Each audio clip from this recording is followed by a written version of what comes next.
எல்லாத்துக்கும் ஒரு பதில் வச்சிருப்பேளே. கல்யாணம் ஆகுற வரைக்கும் ஒரு சின்ன காயம் கூட ஆகக்கூடாதான். அது நல்ல சகுனம் இல்லையா? பெரியவா சொல்லுவா. பார்த்து போங்க. கையில வெண்ணெய வச்சுட்டு நெய்க்கு எது கல்யாணம்? நம்ம ஸ்ரீவத்சன டைரக்டர் ஆக்கிடும். இதோட எத்தனையோ தடவை அவங்ககிட்ட கேட்டாச்சு.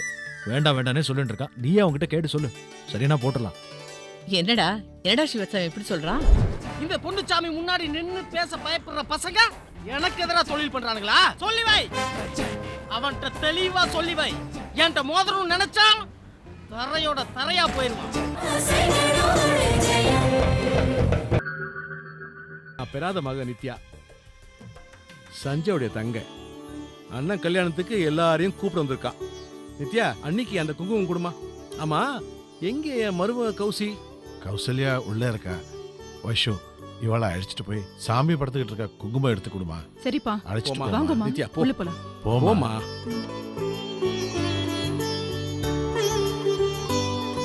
சம்மதி, என்ன சம்மதி, உட்காரலாமே. வாங்க உட்காருங்களேன். பரவாயில்ல சம்பந்தி, நமக்குள்ள என்ன மரியாதை. அப்புறம் அது மட்டும் இல்ல, அடிக்கடி நீங்க என் கம்பெனி வந்து பாத்துக்கோங்க. வீட்டுக்கும் அடிக்கடி வரணும்.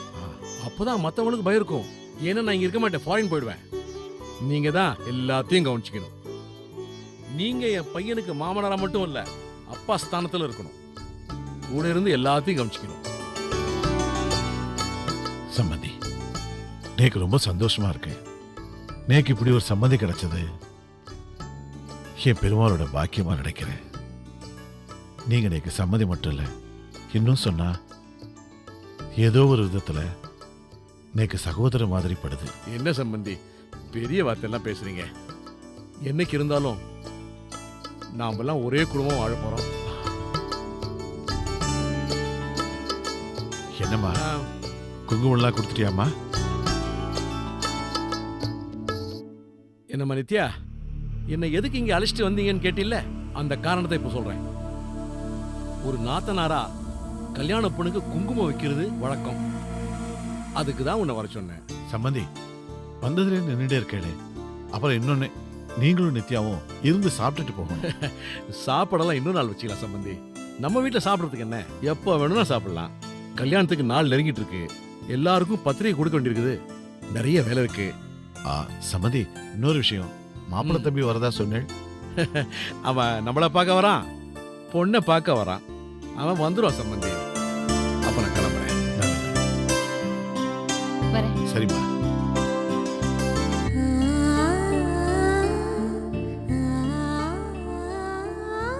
என்னதான் வசதி படைச்ச ஆளா இருந்தாலும் எவ்வளவு அமைதியா, இவ்வளவு தன்னடக்கமா இருக்காரு.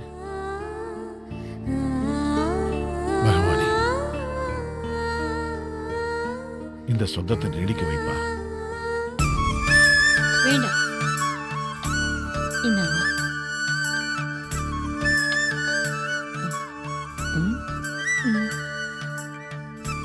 பத்மா, நேக்கு ஒரு தோசை கொடுமா. வேண்டாம் வேண்டாம் வேண்டாம் பத்மா, சும்மா இருங்கோ. ரொம்ப அளவு தெரியாம தின்னுட்டு அப்புறம் சுக்க கொண்டா மிளக கொண்டா மோர்ல பெருங்காயத்தை கரைச்சு கொடுமான்னு கேட்டுட்டு இருப்பார். இது போறோம், சாப்பிடுங்க. அக்கா, சொல்ல மறந்துட்டேன். சொல்லுடா. வர 18ஆம் தேதி போர்ட் மீட்டிங் இருக்கு. நம்ம கம்பெனி குருமூர்த்தி இருக்காரு இல்லையோ, அவர் இஸ் லிவிங் இஸ் ஜாப். அமெரிக்கால போய் பையனோட செட்டில் ஆக போறார். அவருக்கு பதிலா யாரோ ஒருத்தர் டைரக்டரா போடணும். யாரை போடலாம்? எதுக்குடா கையில வெண்ணெய வச்சுட்டு நெய்க்கு எது கல்யாணம்? நம்ம ஸ்ரீவத்சன டைரக்டர் ஆக்கிடும்.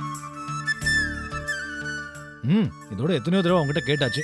வேண்டாம் வேண்டானே சொல்லிட்டு இருக்கா. நீயே அவங்ககிட்ட கேட்டு சொல்லு. சரியா போட்டுடலாம். என்னடா ஸ்ரீவத்சன் எப்படி சொல்றான்? அதெல்லாம் ஓகேமா, ஆனா ஒரு கண்டிஷன். இது மாதிரி நான் டைரக்டரா இருந்தாலும் லேபரா தான் ஒர்க் பண்ணுவேன்னு சொல்லாத. அதை நான் ஒத்துக்க மாட்டேன். டேய் கொஞ்சம் சும்மா இருடா. அவன் என்ன கண்டிஷன் சொல்றான்னு கேப்பமே. நீ சொல்லுப்பா. நம்ம கம்பெனி போர்டில் நிறைய டைரக்டர்ஸ் இருக்கா. அதில் எனக்கு பிடிக்காத டைரக்டர் சிலரை நான் வேலையில தூக்கிடுவேன். இதில் ஆட்சேபனை இல்லைன்னா ஒத்துக்குவேன்.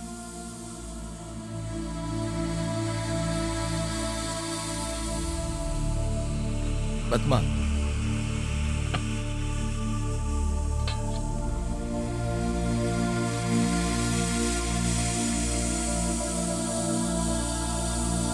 என்னடா சுதர்சா, இவன் என்ன சொல்லிட்டு போறான்? யார கம்பெனியை விட்டு தூக்கணுங்கிறா? தலையணை மந்திரம் வேலை செய்யறதுன்னு நினைக்கிறேன். முக்காவாசி என்னதான் கம்பெனியை விட்டு தூக்குவான்னு நினைக்கிறேன். சேச்சே, நீ என்னடா பைத்தியக்காரத்தனமா பேசுற? உன் மேல அவனுக்கு என்னடா கோவம்? மாமா மாமான்னு உன் மேல அவன் எவ்வளவு மரியாதை வச்சிருக்கான். என்னமோ தலையணை மந்திரம் அது இதுன்னு உளர்ற. டேய், பத்மா ஒன்னும் அப்படிப்பட்ட பொண்ணு இல்லடா. ஏதோ கொஞ்சம் பணத்தாசை பிடிச்சவ. அவ கிராதகி இல்ல. ஆமாமா. Anyway whatever it is, I have to face. அவனும் லாயர், நானும் லாயர். என்னதான் ஆறுதுன்னு பார்ப்போமே. ஏண்டி, ஒருவேளை என்னதான் அந்த டைரக்டர் போஸ்ட்லேயும் தூக்க நினைக்கிறானோ என்னவோ. அவ சுட சுட தோசை வாத்து கொடுத்துருக்கால, வாயை முடிட்டு பேசாம சாப்பிடுங்க. பெரிய வெண்ணெய் வெட்டி சிப்பாய், சாப்பிடுங்க.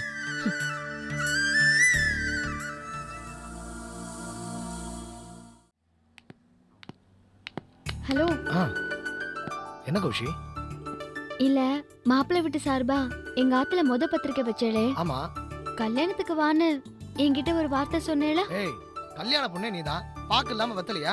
இல்ல நீ இல்லாம தான் கல்யாணமா? என்ன கௌஷி இப்படி பேசுற? சேச்சே, சும்மா ஒரு பேச்சுக்கு சொன்னேன். ஆமா, கல்யாண வேலையை வச்சுண்டு நீங்க எதுக்கு இவ்வளவு தூரம் வரணும்? அதுவும் நீங்களே டிரைவ் பண்றே.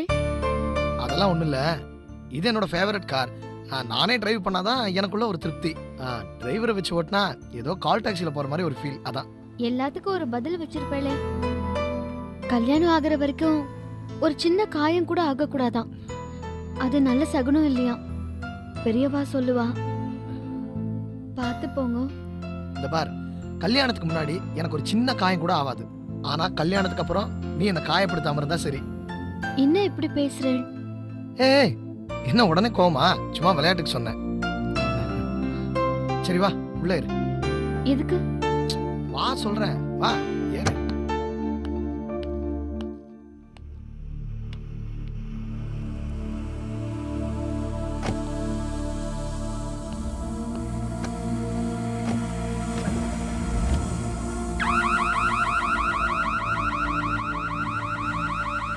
கௌசியை பார்த்து பேசலான்னு வந்தா சஞ்சய் கூட ரெஸ்டாரண்ட்டுக்கு போகிறாளே, என்ன பண்ணலாம்?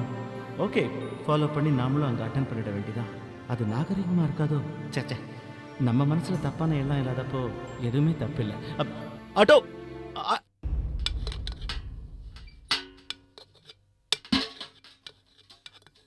ஏயா, இந்த வீட்ல என்னதான் கூத்து நடக்குது? என்ன கூத்து நடக்குது? ஒரு நாள் பூராவும் ஸ்ரீவத்சன் ஐயா வீட்டுக்கே வரலையா? அப்படி என்ன சண்டையா இருக்கும்? ஆமா, புருஷன் பொண்டாட்டிங்க சின்னஞ்சிறுசுக, அவங்களுக்குள்ள என்ன சண்டை இருக்கும்? எதுவா இருந்தா என்ன, உன்கிட்ட கோச்சிக்கிட்டு ஊரை விட்டு போன உன் புருஷன் இன்னும் திரும்பியே வரல. நீ அதை பத்தி பேச வந்துட்டியா? ஏதாவது ஆவுன்னா என் புருஷனை பத்தி பேசலன்னா உனக்கு தூக்கமே வராது பாரு. அத பத்திலாம் பேசாத. இந்த பாரு, பாயிண்ட்டுக்கு வாயா. 2-3 நாளாவே சின்ன ஐயா உம்முன்னு இருந்தாரு. யார் கூடயும் சரியா பேசவே இல்ல. நேத்து காலையில எடுத்துக்கா, டைனிங் டேபிள்ல கூட ரொம்ப கோவமா தான் பேசினாரு. சின்னையா சொன்னதை கேட்டல்ல, அவருக்கு பிடிக்காதவங்க கம்மியில வேலை பார்த்தா தூக்கிடுவார. யாரா இருக்கும்? சுதர்சன ஐயாவையா தான் இருக்கும்.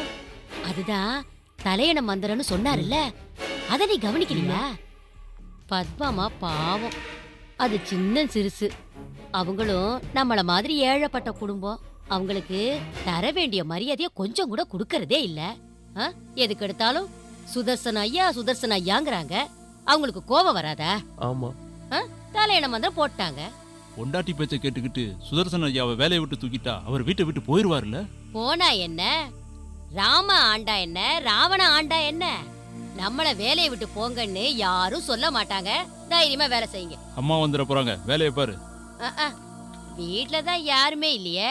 அப்படி யாராவது வந்தா கேட்ட வாட்ச்மேன் திறக்கிற சத்தம் கேக்குமே, அப்ப உஷாராயிடலாம்ல. ஆமா, ஒரு நாள் நைட் எல்லாம் சின்னையா எங்க தங்கி இருப்பாரு? அதானே. ஏய், பெரிய இடத்து விஷயம். ஆமா ஆமா, அவங்க எச்சலி எனக்கு சொன்னா எடுத்துட்டு போறோம். அவங்க என்ன சொல்றாங்களோ அதை செஞ்சுட்டு போறோம். ஆமா, வீட்டை பிரிச்சுட்டாங்கன்னா நம்ம யார் பேச்சு கேட்டு இந்த வீட்டுல வேலை பாக்குறது? அட சும்மா இருப்பா. ரெங்கநாயகம்மா தலை இருக்கிற வரைக்கும் எப்பவும் வீடு பிரியவே பிரியாது. அந்த மகராசி பிரிக்கவும் விட மாட்டா. தைரியமா இரு, நிரந்தரமா நம்ம இங்கதான் வேலை செய்ய போறோம். புரியுதா? போ, வேலைய பாரு. சரி.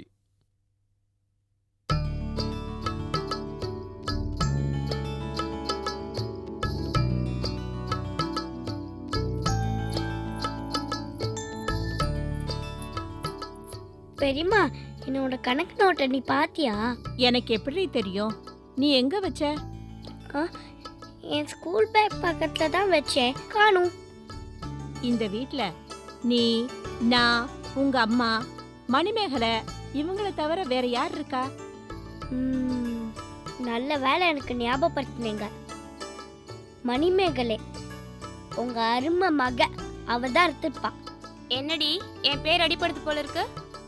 ஆமா, இந்த அம்மா பேர் விஏபி, அவங்க பேர் அடிப்படுறதுக்கு. ஆமா, நீ ஏன் என்னோட கணக்கு நோட் எடுத்த? என்னடி இது வம்ப போச்சு? நான் எதுக்கு ஓ நோட் எடுக்க போறேன்?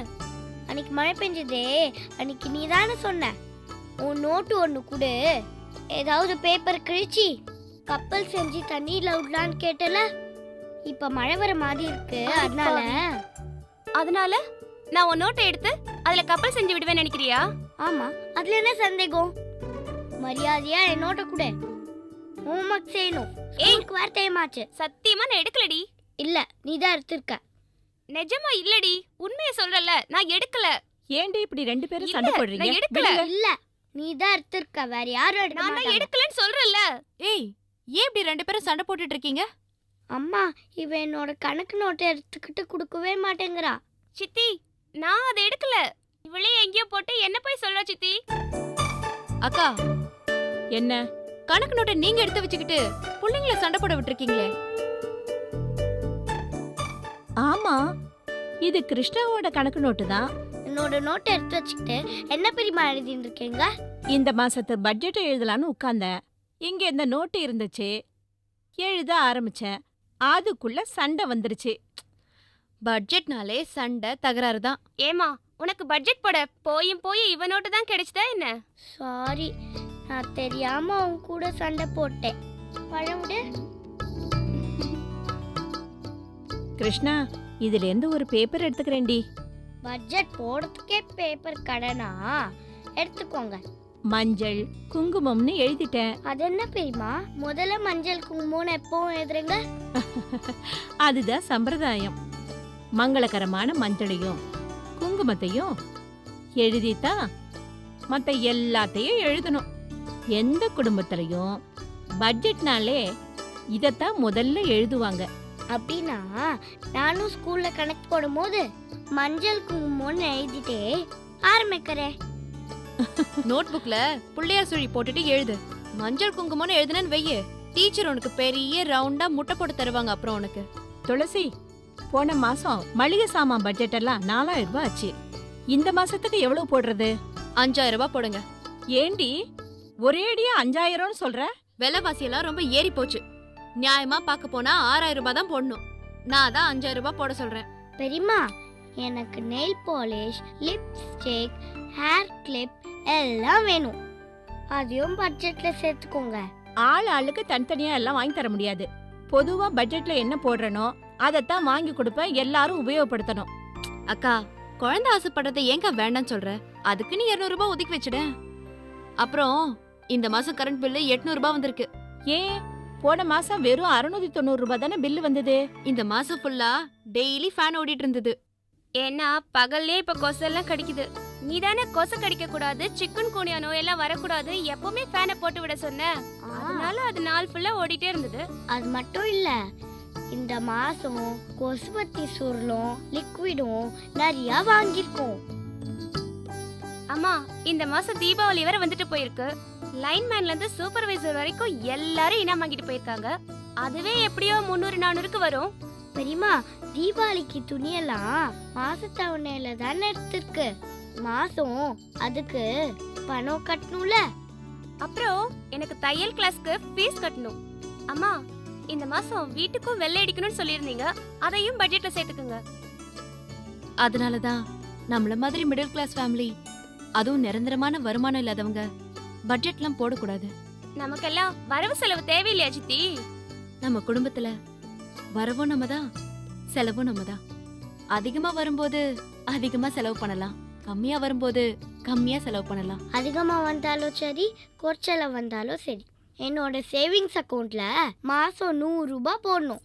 Good good.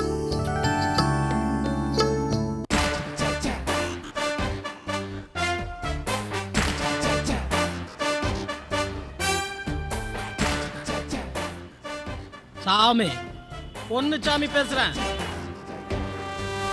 என்ன? டேய் டேய் டேய் டேய், எனக்கு எதனா தொழிலா? யாரா பண்றா? இந்த பார், 18 பட்டியா இருந்தாலும் சரி, 234 தொகுதியா இருந்தாலும் சரி, இந்த பொன்னுச்சாமி முன்னாடி நின்னு பேச பயப்படுற பசங்க எனக்கு எதிராக தொழில் பண்றானுங்களா? சொல்லி வை, அவன்கிட்ட தெளிவா சொல்லி வை.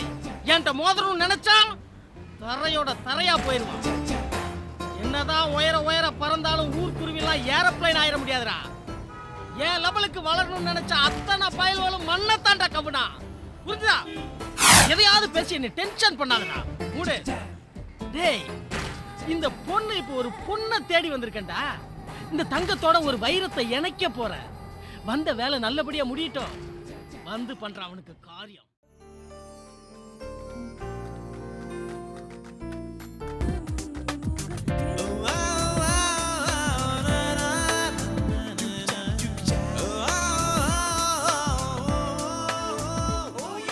கௌஷி, இந்த உலகத்திலேயே ரொம்ப அதிர்ஷ்டசாலி நான் தானே எனக்கு தோணுது. எதுக்கு அப்படி சொல்றேன்?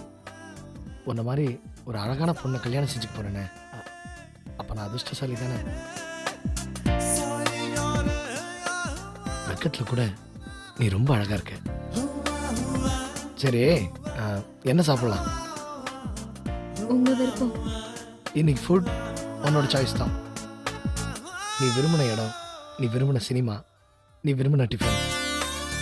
நான் பண்ண மாட்டேன், நீங்களே ஆர்டர் பண்ணுங்க. ஓகே, பேரர் வர வரைக்கும் நம்ம எதாவது பேசிட்டு இருக்கலாமே. பேசலாமே.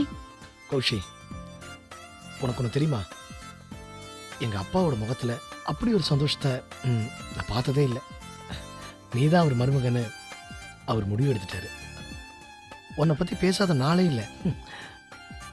அப்பாவுக்கு உன்னை ரொம்ப பிடிச்சிருக்கு. அப்பாக்கு மட்டும்தானா? கௌஷி, நான் என்னோட சின்ன வயசுல அம்மாவை பறி கொடுத்துட்டேன். அப்பாவை எப்போதான் பார்க்க முடியும்? பிஸ்னஸ்னு அலைஞ்சாரு. எங்கள் வீட்டில் பெண்கள் நடமாடி நான் பார்த்ததே இல்லை. நீ நடமாடணும், பெண் தெய்வமாக நடமாடணும், வீட்டையே கலையாக்கணும். பொலி விழுந்து என் வீட்டை இனிமே தான் மங்களகரமாக மாற்றணும். பணத்தால் நிறைஞ்சிருக்கிற எங்கள் வீடு இனிமே தான் பாசத்தால் நிறையணும். உங்கள் அப்பா சீதா நம்ம கூடயே வரணும். நாம் போரும் சொல்கிற அளவுக்கு நிறைய குழந்தைங்க பெற்றுக்கணும். வீடு முழுக்க மனுஷங்களா இருக்கணும். இது வரைக்கும் நான் வாழ்ந்தது வாழ்க்கையே இல்லை. இனிமே தான் நான் என் வாழ்க்கையை துவங்க போறேன். பணம் நிரந்தரம் இல்லை கௌசல்யா. இன்னைக்கு என்கிட்ட இருக்கிற பணம் நாளைக்கு வேற ஒருத்தர் கையில. ஆனா பாசம் அதான் நிரந்தரம். வெளியில சுத்திட்டு வெறுப்போட வீட்டுக்கு வந்தா உன் முகத்தை பார்த்த உடனே டக்குன்னு ஒரு சந்தோஷம் வருமே. அப்படி ஒரு நாளுக்காக காத்துட்டு இருக்கு. வாழ்க்கைய அணு அணுவா ரசிச்சு வாழப்போறோம் கௌசல்யா.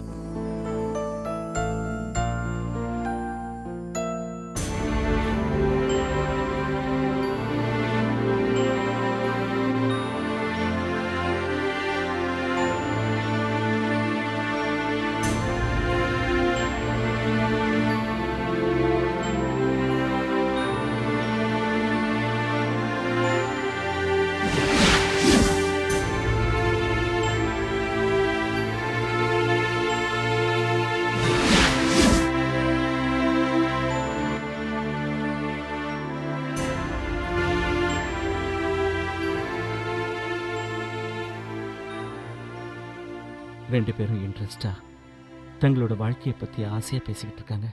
கடவுளே, ரெண்டு பேரும் எந்த குறையும் இல்லாமல் வாழணும்.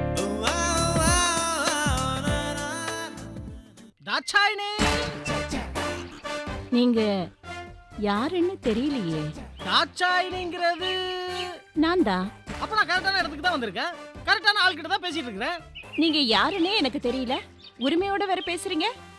என்ன தாட்சாயினே, என்ன போய் தெரியலங்கிற? இந்த பாரு, பட்டு வேஷ்டி, பட்டு சட்டை, கை நிறைய நகை, கழுத்து நிறைய நகை, இதெல்லாம் போட்டு வந்தமா தெரியல உனக்கு? நான் யாருன்னு? நாதாம்மா தொழிலதிபர் பொன்னுச்சாமி. என்ன சுருக்கமா மைனர் பொன்னுச்சாமின்னு கூப்பிடுவாங்க. என்ன அப்படி முழிக்கிற? தொழில் என்னன்னு பாக்குறியா? பிஸ்கட் தொழில்டாமா. ஐயா, பிஸ்கட்னா இந்த குழந்தைங்க சாப்பிடுவாங்களா அந்த பிஸ்கட் இல்ல, தங்க பிஸ்கட்மா. இந்த Singapore, Malaysia, Italy, USA international ஃபிகர்மா. நம்ம இது டாலர்ஸ்ல தான் புழங்குறதே. அதான் உன் வீட்டை தேடி வந்தேன். நல்ல வேலை உன வழியிலேயே பார்த்துட்டேன். ஆமா, எதுக்கு என்ன தேடிட்டு இங்க வந்து பேசுறீங்க? என்ன கேள்விமா இது? உன் வீட்டை தேடி எதுக்கு வருவாங்க? உட்காந்து தாயக்கட்டை விளையாடுறதுக்கா வருவா? குடும்பம் நடத்துறதுக்கு தான். நீங்க தவறான அட்ரஸ்க்கு வந்திருக்கீங்கன்னு நினைக்கிறேன். சரியான இடத்துக்கு தான் வந்திருக்கிறேன். உன்னை பத்தி, உன் குடும்பத்தை பத்தி, குறிப்பா உன் தங்கச்சி துளசிய பத்தி முழு விவரத்தையும் தெரிஞ்சுக்கிட்டு தான் வந்திருக்கேன். துளசியை பத்தி உங்களுக்கு என்ன தெரியும்? எல்லாம் தெரியும். எவங்கிட்டயோ போய் ஏமாந்துட்டா, ஒரு குழந்தையும் பெத்துட்டா, இப்ப அது ஸ்கூலுக்கும் போயிட்டு இருக்கு. ஆனா இன்னமும் ஏமாத்திட்டு போனவனையே நினைச்சு வாழ்ந்துட்டு இருக்கிறான். இது போதுமா? இன்னும் கொஞ்சம் வேணுமா? இதெல்லாம் உங்களுக்கு என்ன எப்படி தெரியும்னு கேக்குறியா? 3 மாசத்துக்கு முன்னால தஞ்சாவூர்ல உன் தங்கச்சி டான்ஸ் ஆட வந்தால, அந்த விழாவை ஏற்பாடு பண்ணவனே நான் தாம்மா. அப்பவே சீனாத்தானா உன்னை பத்தி, உன் தங்கச்சியை பத்தி, உன் குடும்பத்தை பத்தி எல்லாத்தையும் டீடைலா வெளாவெறியா விளக்கிட்டான். புரிஞ்சுதா? அண்ணா, கொடி படறதுக்கு கொம்பு இல்லாம திணறுது, வேணா போய் பாருங்கன்னா அதான் பார்க்க வந்தேன். சும்மா வந்தேன்னு பாக்குறியா? வெட்டியோட வந்திருக்கேன். இத பாருங்க, நீங்க நினைக்கிற மாதிரி ஆளுங்க நாங்க இல்ல. மான மரியாதையோட வாழ்றவங்க. முதல்ல இடத்த காலி பண்ணுங்க. என்னம்மா நீ விவரெல்லாம் பேசிட்டு இருக்கிறியா? என்னன்னா இன்னைக்கே வந்துட்டு இன்னைக்கே போறோம்னு நினைச்சியா? மெட்ராஸுக்கு வந்தேன்னா 10-15 நாள் இங்கதாம்மா தங்குவேன். எங்கேயோ கொண்டு போய் போடுற லட்சக்கணக்கான காசா உங்ககிட்ட கொடுக்கலான்னு பார்த்தேன். ரொம்ப தான் பிகு பண்றியா? நீங்க சொல்றது ஒண்ணும் புரியலையே. புரியும்படியாவே சொல்றேன். எனக்கு கோடிக்கணக்கான சொத்து இருக்குமா. ஆனா என்ன பொண்டாட்டி சரியில்லை. ஐயோ, சரியில்லைன்னா நீ தப்பாலாம் போயிடாத. அவ பேஷண்ட். இந்த டிபி ஈபின்னு கண்ட நோயெல்லாம் இருக்காது, குடும்பம் நடத்த முடியாது. அதான் ஒரு தாலி கட்டாத பொண்டாட்டியா உன் தங்கச்சி துளசிய வச்சுக்கலான்னு ஆசைப்படுறேன். பப்பாட்டியா?